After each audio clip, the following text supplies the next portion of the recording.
Assalamualaikum rekan-rekan desa, bertemu kembali dengan podcast DPMD Provinsi Jawa Barat, Gadis Desa, Gagasan dan Diskusi Mengenai Desa. Kali ini, Gadis Desa berkolaborasi dengan P3PD Kemendagri Provinsi Jawa Barat, yaitu Regional Management Consultant, untuk membahas beberapa hal. Nah, P3PD itu adalah program penguatan pemerintahan dan pembangunan desa yang berfokus kepada penguatan aparatur desa dan kelembagaan pemerintahan desa dari Kementerian Dalam Negeri. Podcast kali ini kita akan membahas tentang LMS atau Learning Management System. Makhluk apa ya ini? Bapak Ibu, rekan-rekan desa, kita akan bahas ini semua bersama narasumber yang sangat kompeten. Bapak-bapak, selamat datang di sini. Iya, telah hadir bersama kami para narasumber. Yang pertama ada Bapak Nandang Rasadi. Selamat siang Bapak. Beliau adalah Kabid Bena Desa sekaligus adalah PIC dari P3PD Provinsi Jawa Barat ya Bapak ya.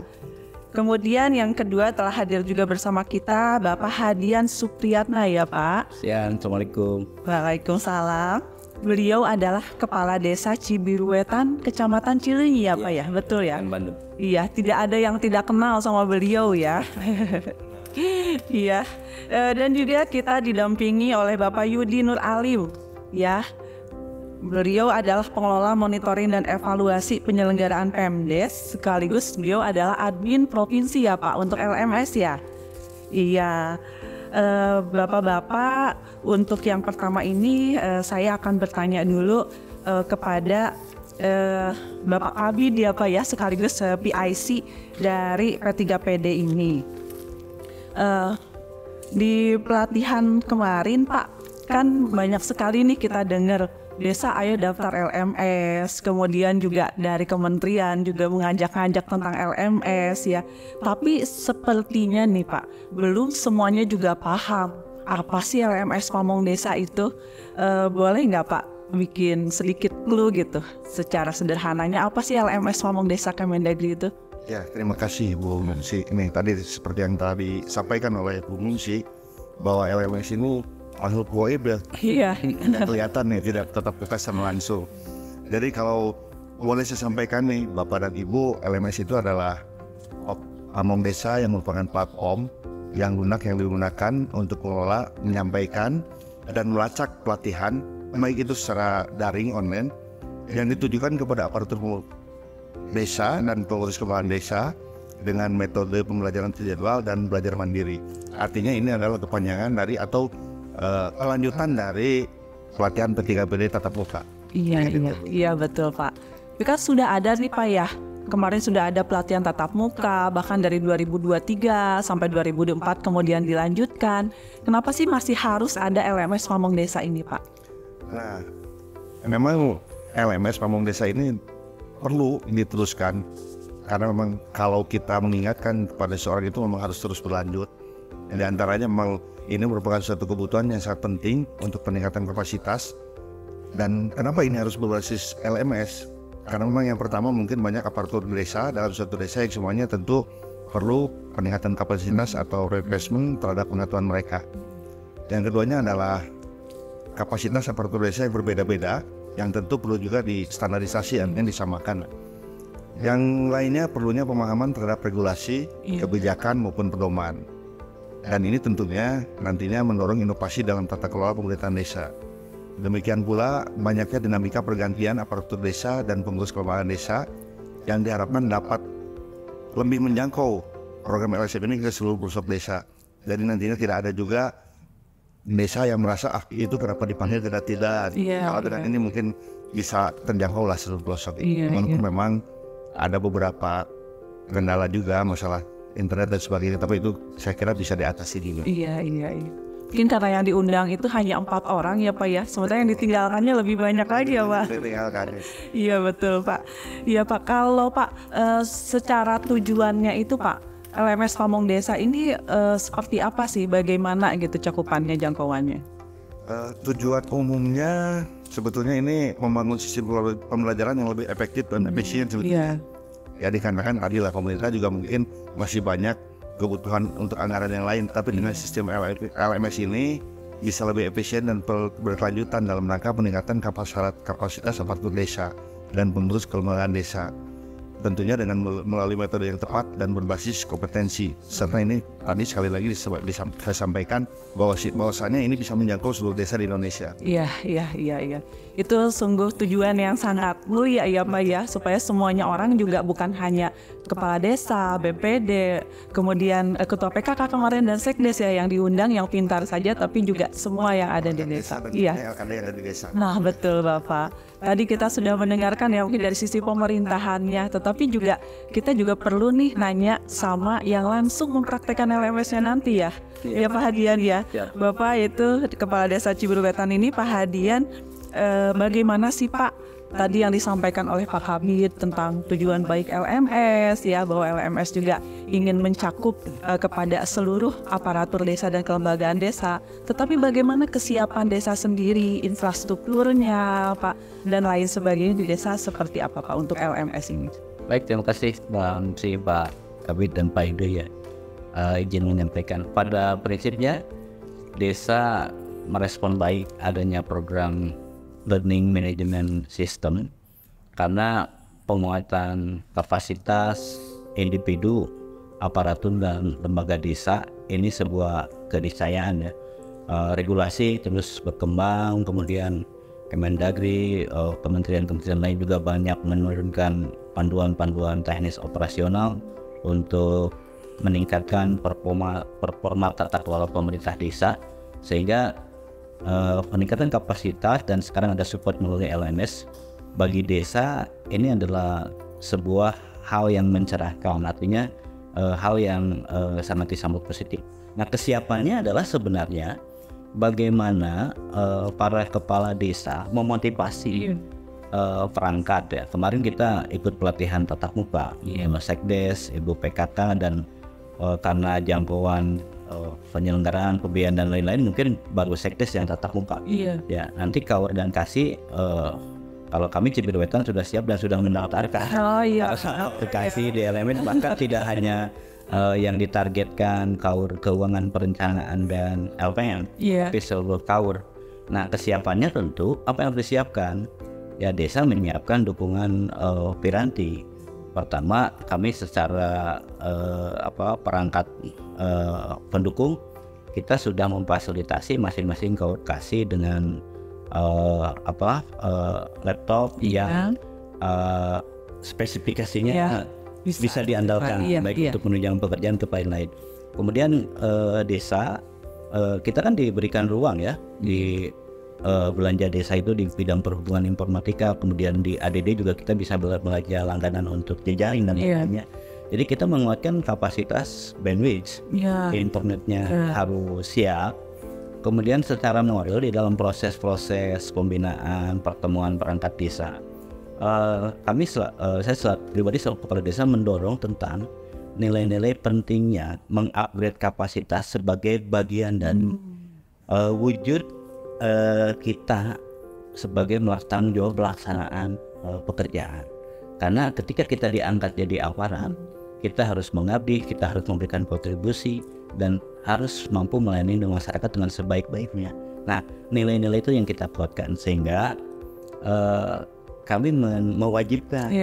Jadi mungkin ke Pak Kabid juga perlu didorong para kepala desa mengeluarkan peraturan ataupun keputusan yang mengharuskan aparatnya mengikuti proses LMS ini, baik yang tadi pembelajaran mandiri ataupun pembelajaran yang terjadwal. Dia harus memegang sertifikat kompetensi sebagai bagian dari evaluasi kinerja aparat. Karena kita tidak khawatir jangan sampai aparat ikut LMS, pirantinya aktif, aparatnya kemana, dan dia tidak dapat apa-apa. Itu harus kita kuatkan. Sehingga kompetensinya harus ada ukur. Kalau kami alhamdulillah punya KPI untuk desa, dan itu terinspirasi saya tadi. Oh iya, kalau ini mau jalan harus dijadikan wajib prasyarat. Karena evaluasi kinerja kita kan 6 bulan dan tahunan. Jadi mengganti kepala desa seperti tadi disebut, ada eksodus kepala desa baru dan lain-lain. Ini tidak akan terjadi kalau kita nanti berbasis kompetensi. Iya, iya Pak. Berarti tadi ada dua hal Pak yang selain juga dukungan support dari APBD ya, bandwidth-nya, perangkatnya dan lain sebagainya, juga motivasi dari kepala desa sebagai pemimpin ya Pak ya. Dievaluasi. Oh iya betul. Diberi penugasan. Iya. Jadi evaluasi juga itu akan mendorong mereka ya Pak ya untuk terus. Nah tapi ini kan Pak mungkin di Cibiru Wetan ya Pak, yang notabene ini pernah jadi juara lomba desa ya Pak. 5 desa divisinya Pak Kapir. Iya. Tetapi bagaimana Pak, apakah ini juga relevan Pak dengan desa-desa lain, misalnya yang di pelosok, yang di mana terhadap penggunaan LMS ini gitu sebagai peningkatan kapasitas? Ya saya kira untuk Jawa Barat harusnya relevan ya. Jabar Caang Farm ya. Jadi apalagi dari Kominfo kan ada program desa digital, betul. penanganan kawasan dan lain-lain. Aspek konektivitas saya kira kalau niatnya besar, sekalipun di kantor desa misalnya blank spot, tetapi diarahkan oleh kepala desa ya pada saat pembelajaran untuk waktunya LMS bisa saja turun ke kantor kecamatan, maka harus berkoordinasi juga nih untuk menunjang teman-teman. Apabila yang desanya di pelosok tidak ada bandwidth, mungkin di kecamatannya sudah lebih terjangkau, ya kenapa tidak dicoba? Sehingga penting berkoordinasi itu. Jadi tidak ada relevan untuk semua desa. Kemudian kesenjangan fasilitas pendukung itu adalah hal yang tidak mustahil untuk diikhtiarkan. Iya betul. Kalau memang desa support tadi, kita sekarang kan era-nya seperti desa bisa mengembangkan internet service provider. Iya. Ya itu yang sistem radio ataupun sistem jaringan. Iya. Saya kira ketika LMS ini dijadikan sebagai sebuah kebutuhan dan kesadaran kolektif dari aparatur dan lembaga desa untuk meningkatkan kompetensinya, yakin akan sukses desa. Iya, iya Pak. Nah untuk suksesnya itu kan tadi Bapak ada menyebutkan kecamatan, ada Diskom Info ya Pak, dan tentu saja kita di sini kan desa ini di bawah DPMD juga. Harapannya supaya sukses ini LMS ya bukan hanya di Cibiru Wetan tapi seluruh desa di pelosok Jawa Barat ini support yang diperlukan atau dukungan yang diharapkan baik dari pemerintah pusat ataupun daerah itu seperti apa? Yang pertama karena kita bicara sekarang di provinsi ya, tentu di DPMD mungkin terjalin komunikasi dengan Kominfo provinsi untuk juga mendorong himbauan DPMD ke DPMD, Kominfo ke Kominfo, kemudian mereka berkoordinasi di wilayah mempetakan kecamatan-kecamatan mana yang masih ada black spot. Kemudian ada upaya untuk mengatasi kesenjangan digitalnya. Karena kita pernah sekali ya dalam proses-proses seremoni kegiatan misalnya di hutan sekalipun ternyata internet bisa diikhtiarkan. Jadi bisa dengan mendatangkan mobil Kominfo ya, bisa menangkap sinyal dengan baik, sehingga bisa jadi disolusikan di wilayah Jawa Barat ini yang blank spot mungkin pada hari-hari dilaksanakan proses pembelajaran karena ada jadwal tertentu kan tidak valid. Jadi kita lakukan pembelajaran bersama antar desa dengan memanfaatkan satu bandwidth yang difasilitasi. Karena kalau tidak berkolaborasi dengan dinas yang memiliki kapasitas di faktor pendukung lainnya, saya kira ini akan menjadi program-program yang bersifat parsial, terus kolektif. Betul. Iya, pas berkesinambungan ya Pak ya. Iya, tadi menarik sebenarnya yang disampaikan juga oleh Bapak bahwa untuk menguatkan ini perlu ada regulasi-regulasi khusus ya tadi kata Bapak, baik di desanya. Kalau misalnya saya di desa kan sudah membuat key performance indicator. Jadi seorang korporasi itu berbasis tupoksi di peraturan Menteri Dalam Negeri kan di SSTK sudah ada kompetensi dasar. Nah itu diukur. Ini diukur dalam implementasi pelaksanaan tugas. Nah, kemampuan untuk meningkatkan kompetensi itu bagian dari evaluasi. Sehingga selain KPI, kita buatkan dari keputusan kepala desa tentang ketentuan. Bisa apapun itu, tetapi intinya mengatur tentang kewajiban pamong desa dan lembaga desa menuntaskan pendidikan LMS sampai bersertifikat. Sehingga nanti kalaupun kita mengganti perangkat yang tidak bisa kita bina, dan kompetensinya tidak meningkat, terus dia tidak kompeten, tidak punya motivasi untuk meningkatkan pendidikan, ya sudah, baru kita dapat evaluasi. Digugat dimanapun kepala desa tidak akan dikalahkan. Tapi kalau ujung-ujung mengganti karena kita gerbong tim sukses dan lain-lain, itu banyak contoh kalah di pengadilan kan gitu, seperti itu. Ya, tapi perlu juga ya Pak regulasi ini ada di tingkat daerah gitu. Saya kira nggak perlu, karena itu bagian dari bagaimana para kepala desa menjalankan dan menjadikan LMS ini sebagai kebutuhan waktu itu dan kewajiban. Iya. Karena budaya masyarakat kita mungkin masih harus didorong ya.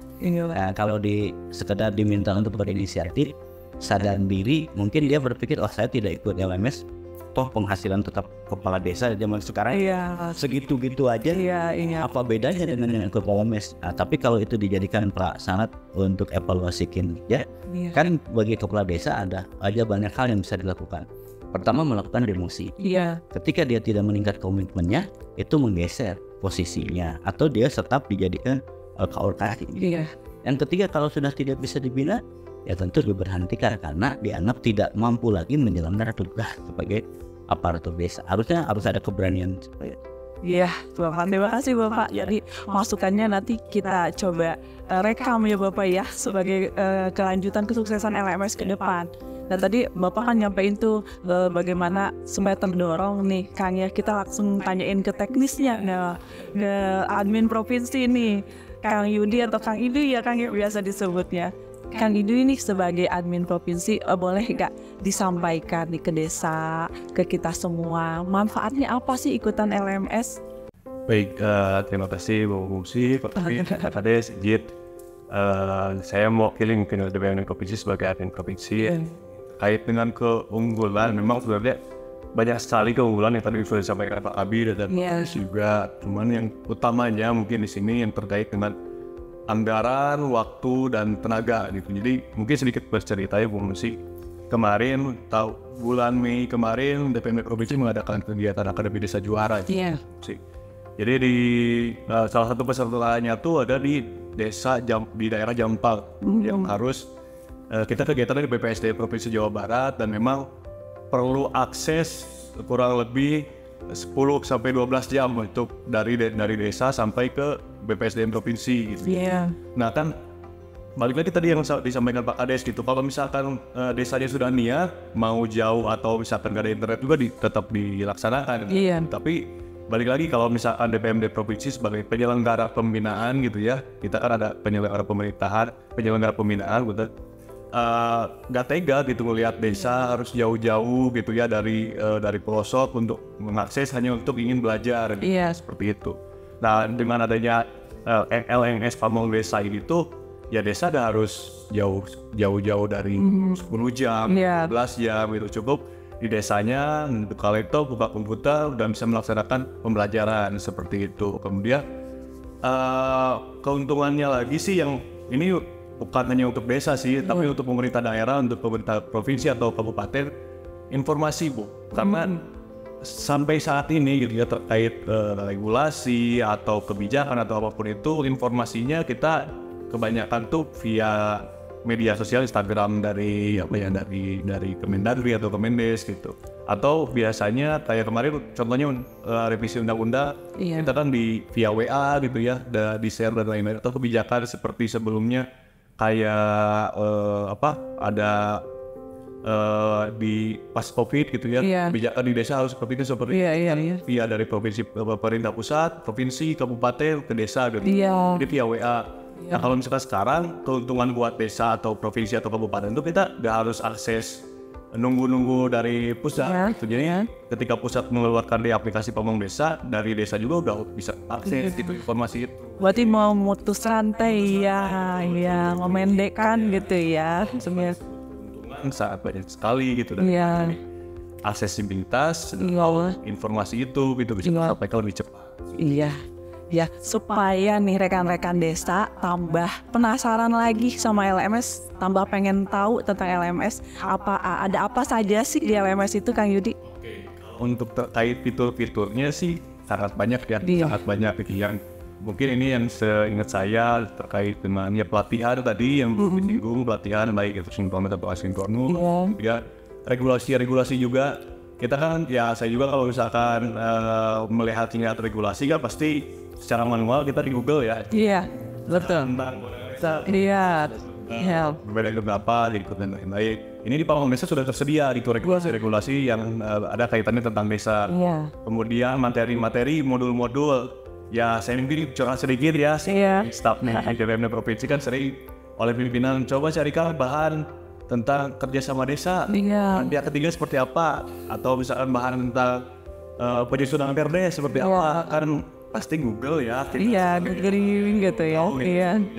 Tapi dengan adanya LMS Pamong Desa ini tuh modul-modul dan materi-materi regulasi itu sudah ada Bu. Jadi kita harus searching sana sini dan ini memang sudah terakurasi kan. Iya. Yang mengeluarkan adalah dari Kemendagri seperti itu. Seperti perpustakaan digital itu ya. Jadi Iya. Video tutorial juga nanti mungkin yang balas baca modul, yang balas baca regulasi gitu. Nanti ada video-videonya jadi dijelaskan di itu dan masih banyak sih sebenarnya untuk ininya, cuman yang mungkin yang pokok-pokoknya itu supaya daftar ini ya kayak jadi ayo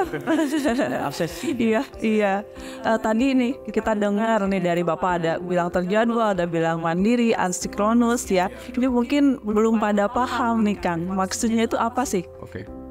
Jadi kalau misalkan untuk pelatihan itu memang kita dari Kemendagri untuk tahun ini memang ada sinkronus dan asinkronus. Jadi kalau untuk kalau simpelnya sih ya, kalau sinkronus mungkin asing gitu ya. Terjadwal dan mandiri. Terjadwal itu memang yang sudah dijadwalkan oleh Kemendagri. Dalam hal ini untuk di Provinsi Jawa Barat untuk tahun ini ada 3.240 desa. Cukup banyak ya. Cukup banyak, lebih dari setengahnya. Iya, betul. Setengahnya. Tapi ya itu memang kemarin banyak desa-desa yang tidak terdaftar yang menanyakan gitu kenapa desa saya tidak ada di undangan seperti itu. Memang ya jangan berkecil hati ya Bu. Kalau misalkan ini kan untuk tahun ini ya 3.240 ini LMS ini tuh berkelanjutan gitu, tidak tahun ini saja ya. Jadi buat yang tidak terjadwal bisa belajar mandiri dulu, tapi untuk yang terjadwal Anda ditunggu saja nanti undangannya, ditunggu jadwalnya gitu ya dari Kemendagri. Dan kalau misalkan yang tidak terjadwal ya mungkin ada kesempatannya di tahun depan atau tahun berikutnya. Tapi tetap bisa ikut ya. Tetap bisa ikut. Ya balik lagi tadi untuk pembelajaran mandirinya ada, untuk regulasi dan lain-lain. Menurut saya sih aplikasi Pamong Desa ini tuh menjawab kebutuhan desa bahkan kabupaten sama provinsi gitu. Iya, biar nggak susah-susah googling gitu ya. Kalau saya pribadi gitu ya Bu ya, harapannya kalau misalnya perkembangannya bagus untuk aplikasi Pamong Desa ini tuh bisa kayak Facebook sama Instagram. Oh iya, jadi medsosnya juga ya. Iya. Jadi kan kalau misalkan kita sekarang misalkan contoh Cibiruwetan ingin ingin main atau ke mana gitu Sukabumi gitu, misalkan cari kontaknya dulu sulit. Kalau di Pamong Desa itu misalkan nanti bisa jejaring juga ya. Iya, betul. sih kalau pengembangannya udah baik gitu ya, sekarang respon dari masyarakat, dari pemerintah desanya sudah bagus, mungkin Kemendagri-nya nanti bisa menjawab itu. Jadi bikin media sosial kepada perangkat desa itu. Iya. Nah, supaya tambah banyak yang ikutan, ya kan dia boleh, siapa saja sih yang boleh ikutan? Kalau untuk yang ikutan semuanya, semua ya.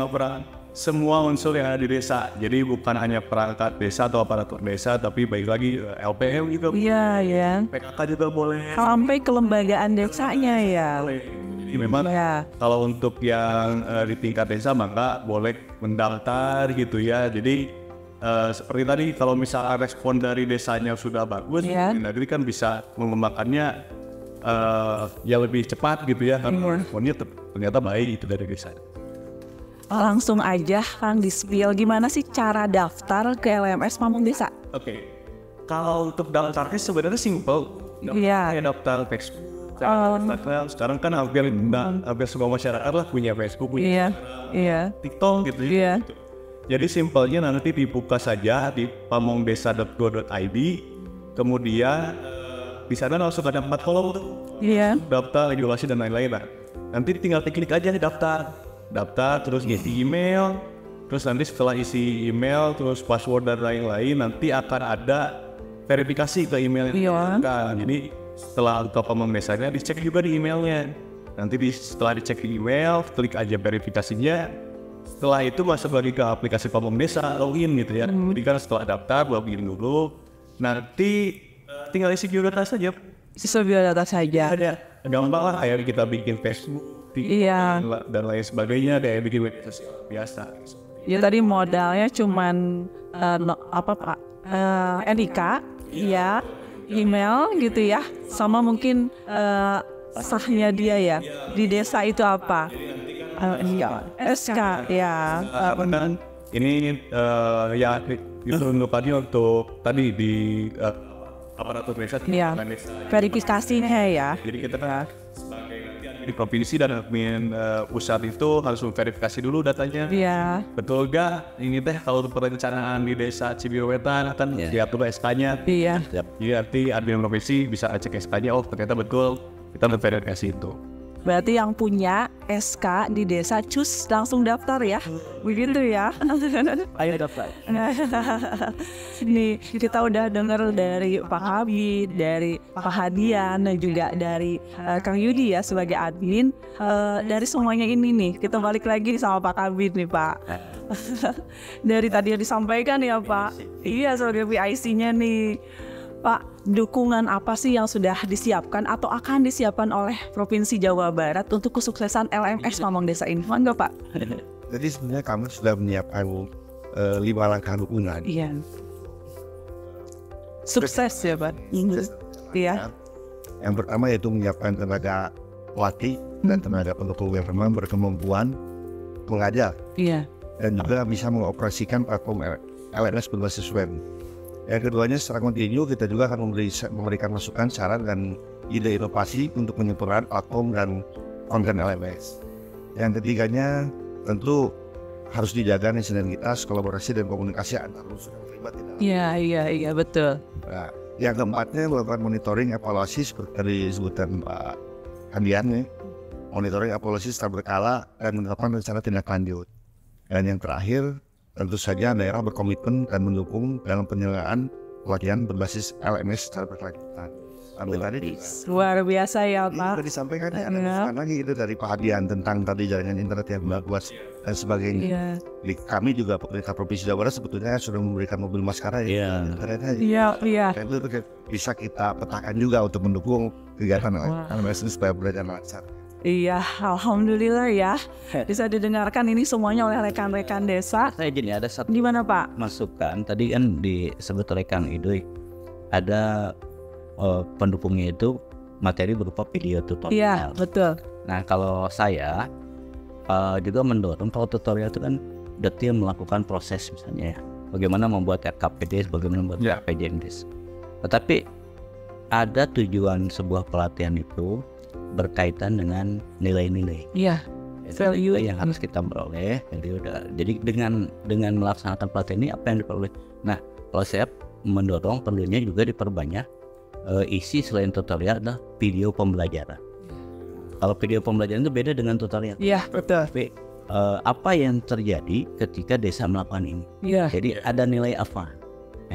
Jadi viruan, gotong royongan, ada dari aspek tadi kearifan lokal juga ya. Gitu. Sehingga misalnya gini, seorang perangkat desa. Iya. Terus dia yang kebetulan di pinggiran itu minimalis tingkatannya. Awalnya tidak punya kompetensi, kemudian muncul menjadi punya kompetensi.